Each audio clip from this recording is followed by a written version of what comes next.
I remember when I was working on my master's degree.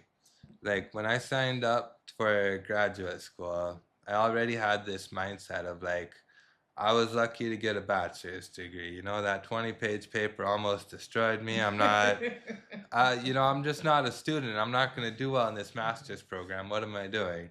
But I had the job. The job required the master's degree, so I decided I was going to try it out. And my very first class, very first assignment I turned in, actually, that class, I had one of the toughest teachers in the school. And like the first assignment I turn in, I do what on undergraduate work you do when you take an online class. You read the chapters they assign, and for your response, you essentially summarize the chapters. Because most of the time, at least with my undergraduate class when I was in online, they just wanted to see that you read the chapters. That's all they were really looking for. Okay. So I do the same thing in this class, and I get like a 30% on my first assignment. So I'm already in this mindset of like, I'm not good enough to graduate from graduate school. And now I get this assignment, which is all the proof I need that I was right. I'm not good enough. And if the teacher would have just given me a 30%, called it a day, chances are that would have been my only semester of graduate school. I would have dropped out. I wouldn't have finished it. I wasn't smart enough, right? But that's not what the teacher did. What the teacher decided to do was he sent me an email with that score. He said something to the effect of, you got a 30% on this assignment. Now, I understand that this is your first experience with graduate school, so maybe you just aren't ready for the rigor of what we expect at this level.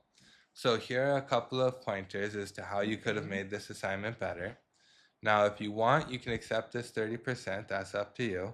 But if you'd like to try again with these pointers, feel free to try again, resubmit. And me, like I wanted to do better, so when he gave me that feedback, like I went, I redid the assignment. What he was looking for is what he would do is like he'd assign us 100 pages you'd have to read, and then he'd pick like one sentence out of all of those 100 pages, and he'd want you to give 2-page analysis of like that one little statement. So he wanted you to go incredibly deep on this one statement. And so once like I learned that and I got that feedback and I did that, the next assignment, he emails me, and it's not just a good job or anything. Like he's excited, like, wahoo, this is exactly what I was looking for. I knew you had it in you. Like Yes, all nice of this encouragement. enthusiasm and encouragement.